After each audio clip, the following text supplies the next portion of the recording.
Good evening and welcome to the program The Viewpoint with Precious Anyebe. As the world marks World Malaria Day, the fight against malaria is not just happening in policy rooms, but in communities across Nigeria. From awareness campaign and also to distribution of preventive tools, frontline team play a critical role in reducing the burden of this disease. Today, we are joined by representing the Honourable Minister of Health, who leads community outreach effort in the fight against malaria, Director, Dr. Coordinator of the National Malaria Elimination Programme, NPEP, in the Department of Public Health, Federal Ministry of Health, Nigeria, Dr. Nnenna Chizaram Ogbulafor. I read his profile to us. Dr. Nnenna Chizaram Ogbulafor is the Director, National Coordinator at the National Malaria Elimination Department of Public Health, Nigeria. Dr. Chizaram Ogbulafor, profile of our guest. So let's listen to this. Dr. Nnenna Chizaram Ogbulafor is the Director, National Coordinator at the National Malaria Elimination Programme, NPEP, NEP, in the Department of the Public Health, Federal Ministry of Health, Nigeria. She has over 15 years experience in public health and health management prior to her current positions at the National Coordinator.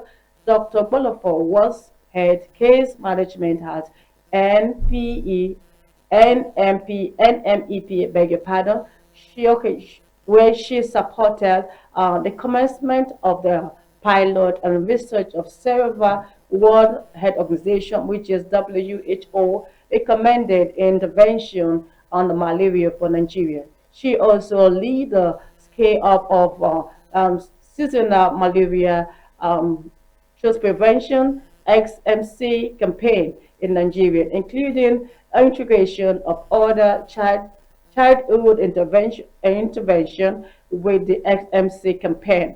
Before joining the malaria program in 2015, she served as a technical assistant to the Honourable Minister of Health on maternity, newborn, and child health in 2009 to 2015. Dr. Ogbulafor has a passion for healthcare research and has authored and co-authored on several scientific publications. She is currently served as the advisory board of the Global How MP Malaria in Pregnancy Working Group. So we welcome our guests to the studio today. Good to have you, Doctor. Thank you, Precious. Yes, Nice to be here. nice to be here. Briefly, we noticed you were at the field in the community areas. Can you brief us, tell us about yourself so viewers could know? Let's get to understand your role. Can you briefly explain your role as a coordinator and what your team does during this community outreach program? Again, thank you and good afternoon, Nigerians. Thank you. You've done a good job trying to say who I am, So, but real quick, based on your questions, I am the National Coordinator, National Malaria Elimination Programme. So, I coordinate the malaria activities in Nigeria, not just at the national level, but at the sub-national level.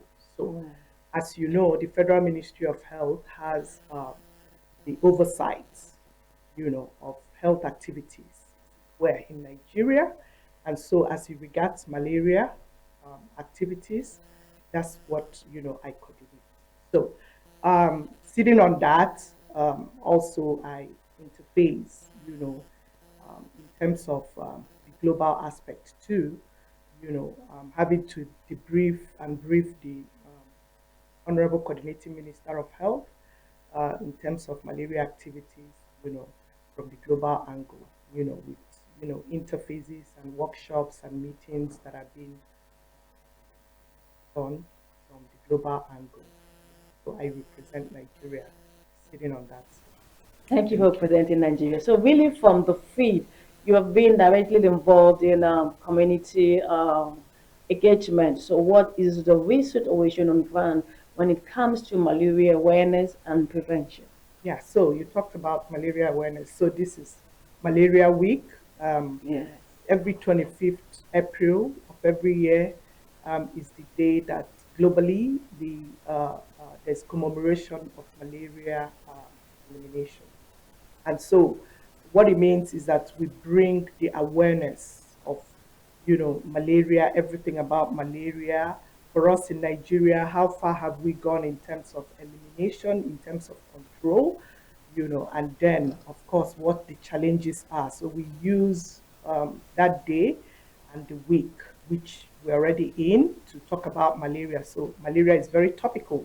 If you go to the table of the Honourable Coordinating Minister of Health, he's talking malaria because it's Malaria Week, so we're all discussing malaria. But you know that malaria is more of a rural disease. Yeah. So most times we really, focus on the community level activities, sitting in Abuja.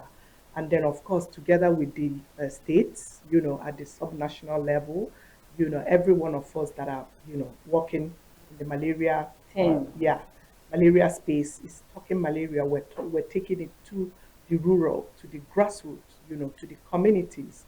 And we know that key gatekeepers in the communities are the religious rulers and the traditional rulers. So today, we were at Karingichi community. Yes, yes, in FCT, So we were talking with the traditional rulers, and then of course we had the women and children, we had the community.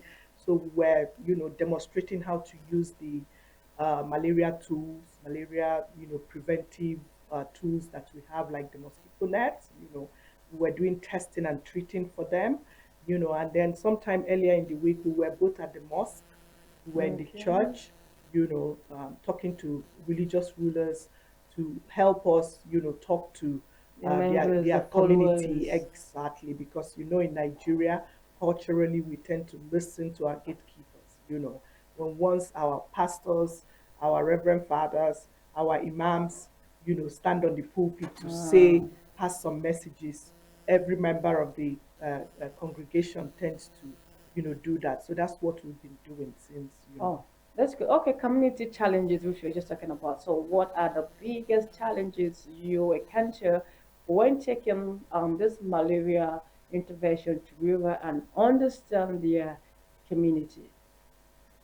So some of the challenges we encounter, in the communities is that for us in the country, with the able leadership of the president, our president, and then of course coming down to the coordinating minister who takes directives from the president, we've been able to a great extent, make available tools. So when we talk about tools, we talk about all of the enablement to use to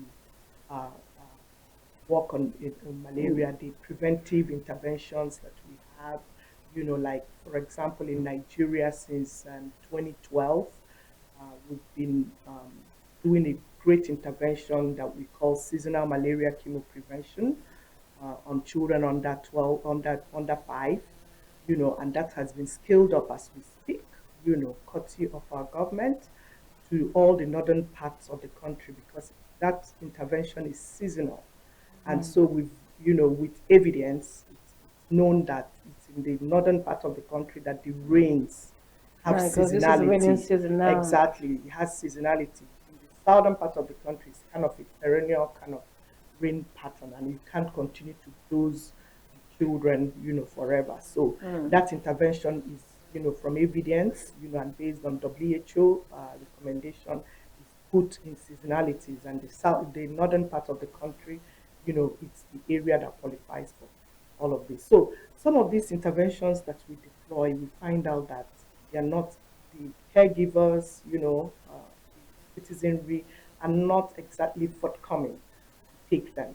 It's been, there's been good progress. Just to let you know that also in the program, part of what we do is to use data to inform what we do. So we do what we call malaria indicator survey every 3 to 4 years. So That is a part of a question. So that's why you're So we going might as well further. just talk about it, because I mean all the questions are all interlinked together. So Yeah. last year we did do the survey, malaria indicator survey. We call it MIS, and we found out that Nigeria prevalence for malaria in Nigeria is 15% now. So and that's like coming down from 22% that we got in 2021 when we did the survey. That's So good. it That's a means good good news. progress, and it means about 17% reduction, about that 17% reduction under 3 years, under this administration. So we've been able to push down, malaria from 22% prevalence to 15% prevalence. And what does that mean? So that means if you come to a community, like the community I went to today, and you pulled like about 100 people to test, it means that only 15% will test positive to malaria. The rest of the other people will be maybe some other thing, but not malaria. Okay? So we have been talking about, that it's not all malaria, all fever that is as a result of Are you malaria. serious? So But I was not that, feeling yes. too well. But I So just that had is to come coming, because when you sent yes. your invite, I said I need to go. I wasn't too strong, but I just managed myself to come. Yeah, so you better test. So that's what we're advising you test, because the essence of testing is also to make sure that if it's not malaria or if it's not this, the healthcare worker is speaking exactly what it is Oh. and treating you, accurately, so that in case of anything, there's a transmission, there's a break in transmission. So most times people think, yes, it's malaria, and they're treating malaria. Meanwhile, there are sometimes, cancer, there are sometimes, exactly, because almost all the, diseases present with fever. So what we're saying is that it's not every fever that is as a result of malaria. So that's part of the challenge that we have, where people are not testing before treating, where people are assuming that every fever, every ill health is as a result of malaria, and that we're saying as we roll out on this Malaria week. yeah, Malaria Week, and the statistics that we have for 2025, that malaria prevalence is low. And we go further to even disaggregate this data to the state levels. So that's why you will hear the Honourable Commissioner of Health in Lagos State say Lagos State data is about 2 to 3% prevalence for malaria. So it then means too that if you pull 100 people that are maybe sick or not sick, out of that it will be just 3 or between 3 to 5% that will be as a result of malaria. And so this has led Lagos State to start now thinking how to manage fever. So they're doing fever management, okay, in Lagos State, because Lagos is a state that has been so low since 2015. Neighboring, when we disaggregate their data, is between 2 to 3% of prevalence in Lagos State. So we're very excited that this is happening in Nigeria, and so we're telling the citizens that, you need to understand this, and that's why we've been in the communities, because we know that malaria is more of a rural disease, and so these are part of our challenges, like I said. Again, some of these tools that we're deploying, a lot of, the caregivers, a lot of the citizens are not using it as effective as well as they should use it. And so these are some of the challenges that we're having. One major challenge is also hanging on the healthcare professionals, who would always put every fever to be malaria. So what we're saying too is that you need to believe on I love this. I love the way you look into the camera straight. You need to believe, for healthcare workers like me, we need to believe the results that are coming from quality assured test kits, because we have what we call rapid diagnostic test kits that we use for malaria. We need to believe it when it comes out, as long as those kits are quality assured, WHO quality assured, or even NAFDAC quality assured. You need to believe it when the result comes out to be negative. Most times our healthcare professionals would say, oh no, this is typical of malaria. No, it shouldn't be. it's not all fever that is as a result of malaria. That's what we're saying, and that's the truth based on data. The access to preventive tools. So, well, when you go out on your outreach, mosquito net, text kit, and medications, readiness available, do they actually get to the people who need them? Definitely, they do get to the people. I think I was at one of the outreaches. I think it was in the church that when we went, we were also having an outreach. We did do an outreach in the church, and we also discussed with the church leadership and also at the mosque. I was telling them that we travel a lot.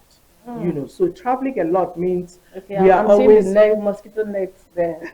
yeah, Okay. we're always following through these interventions, getting to the rural areas, as we distribute, as we do the mass campaigns for net, for SMC, giving the drugs, preventive preventive drugs to the under children under 5. We are going to the community. These things are what we do door to door. We're Wow. monitoring, we're supervising, and the thing is that we use the community members of that community to distribute. What we do is just together with the states, monitor that things are going, well. But the community members are the people that really do this distribution under our supervision. So, yes, I can tell you that the communities are getting these interventions, but the usage is also what is not yet optimized. And that's what we're saying, that the government is spending a lot of money to bring malaria vaccine. Right now we're in 4 states for malaria vaccine in Nigeria. And then we're still not having enough of the children, enough of the caregivers bringing their children to the health facilities to take this intervention. So that's what we are saying, part of what we're saying in this, malaria Wait. week, and continuously, that we need every mother, every father, every auntie, make these children available for malaria vaccines, for SMC when it's done. A whole lot of interventions were given. Bring them to take the nets. When you get the nets, make sure you're sleeping under the nets, and make sure that you're using the nets the way we have, taught you to use it. Wow. So now public attitude and awareness. So how do people in this community you mentioned respond to your campaign? And these are also, is it a misconception or resistance to malaria prevention method? So yeah, the people in the community respond well to these interventions. Like the community we went to today, we had a whole lot of women, pregnant women. They were tested. They brought their children. We had the clergy. We had the gatekeepers of the community. They were there, available to also help drive down our messages. Like when we were the community today. Okay. Okay, protecting a vulnerable group. So what specific step have been taken during your outreach to protect children under 5 and pregnant women who are most at risk? So we're distributing nets, and the net is universal coverage. So it's not just pregnant women and Okay. children under 5, but we know that children under 5 and pregnant women are the vulnerable age group. They're the ones that are most vulnerable to the attack of, malaria, going to the severity and even the death. Okay, so we distribute nets, and then we also do testing and treating. Okay, and then we're specifically talking to the pregnant women. There's an intervention we do for them, intermittent preventive treatment for pregnant women, where we give them malaria preventive medicine, what we call sulfadoxine pyrimethamine, the simple fancida.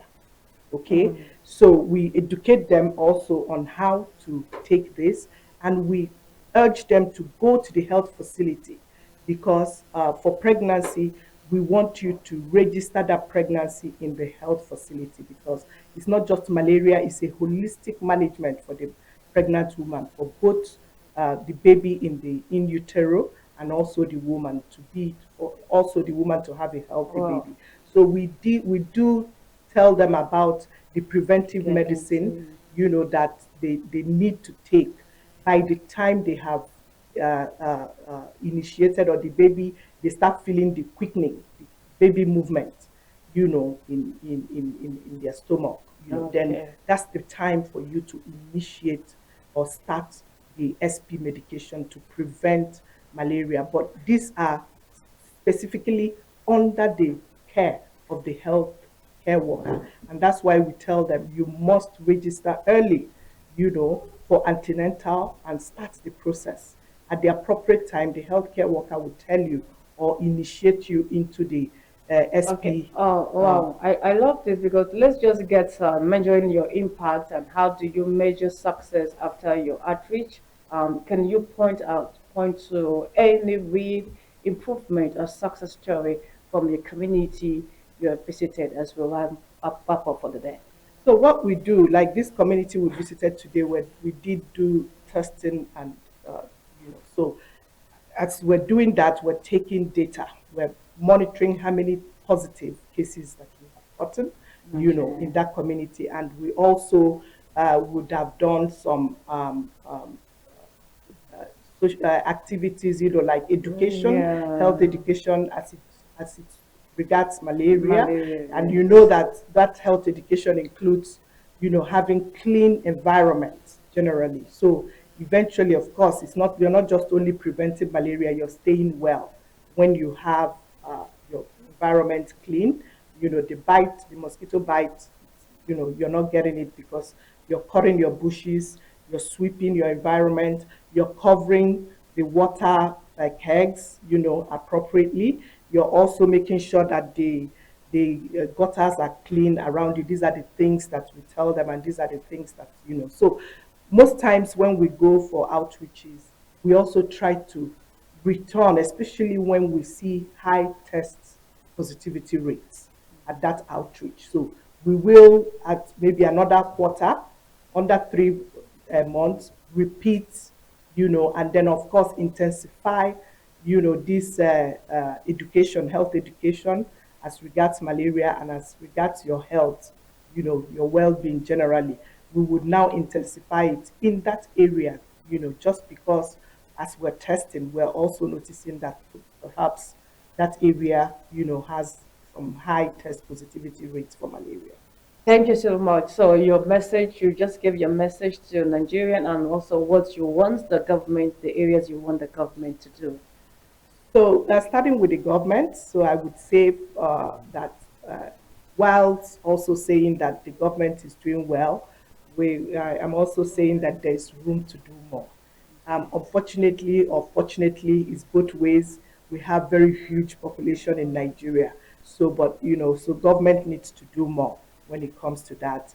Release more money so that some of all of these tools that we use, not only in malaria but in the health sector generally, can be made accessible. And then, of course, to the citizenry, there is need for you to, make yourself available to obtain these interventions that are being, provided by the government. Government is spending a lot of money to make them available, but then the optimization by the citizenry is not there. So we need for every woman, every mother, every father, every auntie to ensure that there's no child that, is under 5 that should get malaria vaccine, that, it shouldn't get it, So you have to make yourself available. You have to make your children available. You have to ensure that your children are sleeping under the Net. mosquito net. Not only the children, indeed everybody. In the outreaches, in fact, we demonstrate the net on the mat or on the mattress, because we understand in the communities a lot of people don't have beds. So we set it up, teach them how they can use the net while lying on your mat, on your mattress. So Thank you. these are all of the things that and then most importantly, that it's not all fevers that is as a result of malaria. Please test and make sure that you only treat positive cases. And when you're giving the ACT, which is the appropriate medication for malaria, ensure that you take it for the complete 3 days. Sometimes by the second day you're getting well, please ensure that you take it complete. Thank you Thank very you much. so much, Dr. Nnenna, for coming to share your experience with us and to Nigeria for educating us on what to do and also happy World Malaria Day 2026. Thank you very Thank you much. for all the good work you're doing. God bless you. Thank you very much, And Precious. thank you for It's being my part of pleasure. today's edition of the program. Thank you. Thank you, viewers. You've heard it all from our guests. So, fighting against malaria is not only the government responsibility, it requires actions at the community and individual level. As Nigeria marks World Malaria Day, the message is clear: prevention, awareness, timely treatment can save life. Thank you, and God bless you. My name is Precious Anyebe. Watch the repeat of this edition tomorrow by 7:30 7:30 on this station. God bless you. Be safe and stay safe. Bye for now.